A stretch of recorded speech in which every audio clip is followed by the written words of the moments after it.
Hi, I'll continue on where I left off in the last video. Durch diesen Triller wird die vorhergehende Note an die folgende gezogen. Also kommt niemals bei gestoßenen Noten vor. Stellt in der Kürze einen durch einen Vorschlag oder durch eine Hauptnote an die folgende angeschlossenen Triller ohne Nachschlag vor. So what I want to say about this paragraph is, first of all, you can see that sentence there where Bach says what the Trills triller is representing, and it's in a sort of an abbreviated form. It represents an angeschlossene trill without a Nachschlag, which will have been preceded either by a main note or an appoggiatura.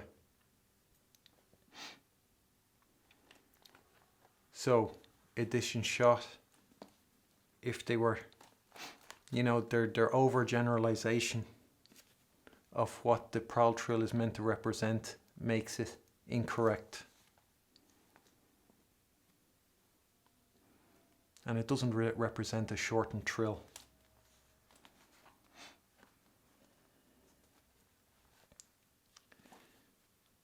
Yeah, and the other thing, what Bach says here about how that via this trill the preceding note will be pulled onto the following note.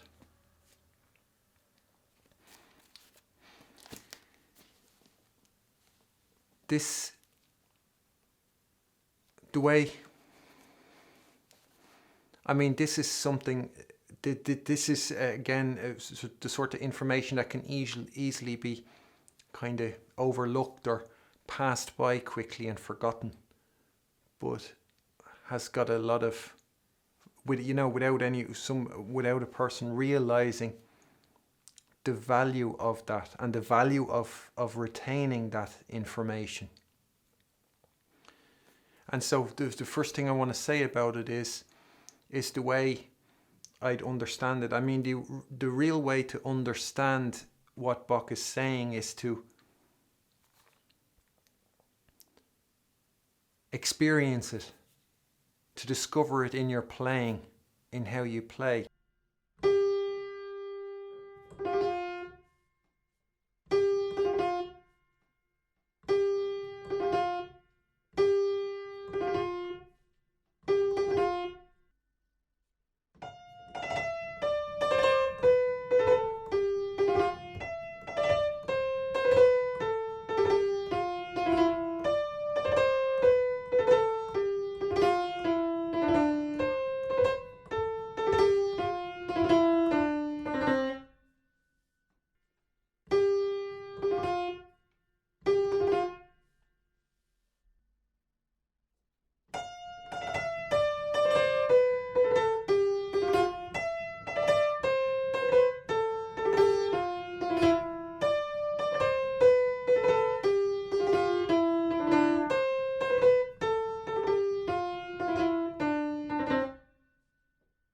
What Bach is talking about is the world of music and how it works in the world, in nature. And the way I see that, the way I can, the only way you can really truly understand it is experiencing it, figuring it out, getting it right. And with AC fingering, with the finger position, with all that, I'm providing you with the means to escape the cage and start exploring the world of music and start actually playing, not just play notes without consequence as they exist in the cage, but where your movement, what you do, actually has consequences, and you experience things that are not your doing, that you didn't intellectually will, but that occur. And it is through your experience that you will find the answer, the location in the world of music. because what Bach is talking about is our locations in the world of music. He is not talking about anything. You'll find none of these things in the cage. All you'll find in the cage is notes and gimmicks like metronome work or breaking it up into rhythms, tapping, rotation, all these things. Hands separately, counting out loud. You know, that's all you find in the cage. You won't be able to check for yourself or discover what it is Bach is talking about. So, the way to understand it is through the playing. But how I could maybe describe how it could perhaps be understood, the effect of the Prahl trill, what Bach is talking about it pulling the preceding note onto the following note. So the following note would be the one with the Prahl trill. And how I would kind of describe that effect, like if you imagine two rubber balls that are connected on the side, and like they're you know, like heavy rubber balls and kind of thick, and they're connected, let's say they're joined together on one side. Well, when they're like that joined, they might just like you know they're joined, but they'll look like they're just kind of resting against each other. And so if you were to pull those balls apart from each other so that the bit that where they're joined is stretched, it kind of, you know, it could become more visible how joined they are by that bit that stretches. You know, then they really look connected when you're, ironically enough, when you're pulling them apart and you see this stretching, then you really get a sense of how joined they are, as opposed to when they're just, when you stop stretching them and they're next to each other, then they just look like they're next to each other. It's not so obvious how connected they are. And I would see that, like that stretching bit, when you pull them apart, the same as the effect of the Prahl trill and what Bach is talking about there, about it the Prahl trill pulling the preceding note on the following, and that bit, that stretched part, is the Prahl trill. And so visually I would offer that as a suggestion as to how to understand it.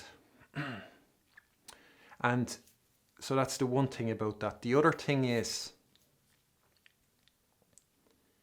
if you were in if Bach was your teacher and you were getting piano lessons from Bach, and let's say you're trying to get the Prahl trill right, and you know the way when you're doing these things, when you're trying to figure out the knack of how to do it, sometimes for a while it can work and then it can stop working. And you know, and why that'll happen is because you've gotten it to work, but you don't know exactly what it is you're doing that makes it work. You know, it's just something that you're doing right. And what can happen then is you're not fully aware of what it is you're doing. So you'll stop doing it, but you won't realize you've stopped doing it. And then it stops working. You know, so that could be when you're in your lesson with Bach, a piano lesson with Bach. You get it right for a while and then it stops working. And then what Bach might do in that lesson, he might say, remember, the previous note is pulled onto the following note with the pral trill. And then that might, when you're trying to get it right, all these things, they offer ways of understanding it, ways of, different aspects of the whole of the process. You focus in on different aspects of it, and then you have in your mind different aspects of it. So Bach might say to you in that lesson, he might hear what you're doing wrong. You don't know exactly what's not working out, or what you're overlooking, or you've forgotten to pay attention to. And he might hear it, and then he'll say, remember, the previous note is pulled onto the following note. And then you think you hear that, and you try it again with that in mind, and then it works, because you might have forgotten about the previous note being pulled onto the one. And so what you might have been doing might have been that in your mind you weren't staying long enough on the previous note, and it wasn't being pulled onto the next one. And as soon as you're conscious of that, aware of that, you start, it works. It starts working again, because you've forgotten to pay attention to that. And that could be exactly what happens in a lesson with Bach, where you're having difficulty, and he'll say that, and he'll get you to think about it in that way, in that lesson, and it'll click, and you'll start getting it right again. And so that's the value of keeping those details in mind. They seem kind of just perfunctory, if that's the word, that you just say it because it belongs to it, but it serves no other purpose. But the purpose it can serve is it crystallizes, it helps sharpen your understanding, your view, your perspective of what it is you're doing, and it highlights certain aspects of it you might neglect or have thought about once, but then stop thinking about it and not realize you've stopped thinking about it, and it's that not realizing you stopped thinking about it which is causing the problem, which is preventing you from getting it right. So that could be the lesson where Bach tells you that, and it solves the problem. And that could be it. That could be the actual lesson. That could be exactly what Bach does to solve the problem that you're having with the pral trill. So if you keep that in mind, and if you go back, if you're having trouble with the pral trill, and if you go back to what Bach says here, each thing you can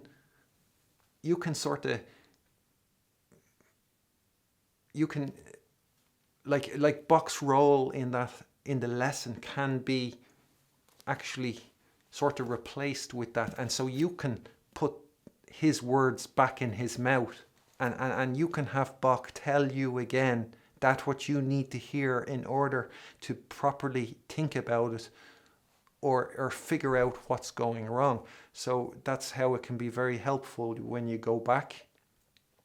When you don't dismiss these things as being too insignificant or too trivial or slight,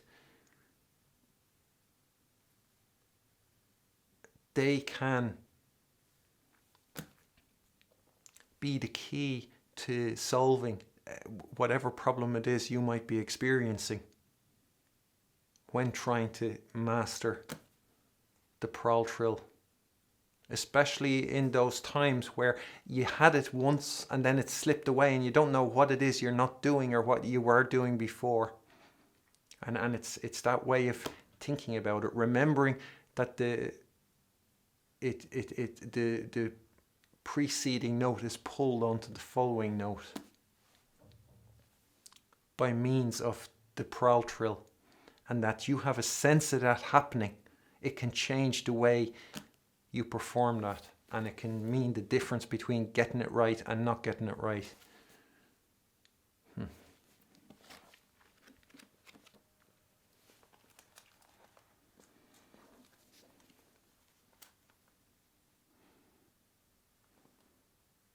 Yeah, and so he says then it never occurs with detached notes or staccato notes, which makes sense.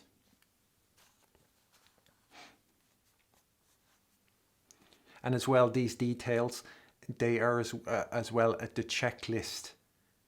When you get it right, they'll all fit. You'll be able to tick them all off, because just like the jigsaw, everything around it fits, or the right answer, you'll find evidence for it everywhere, or it'll be in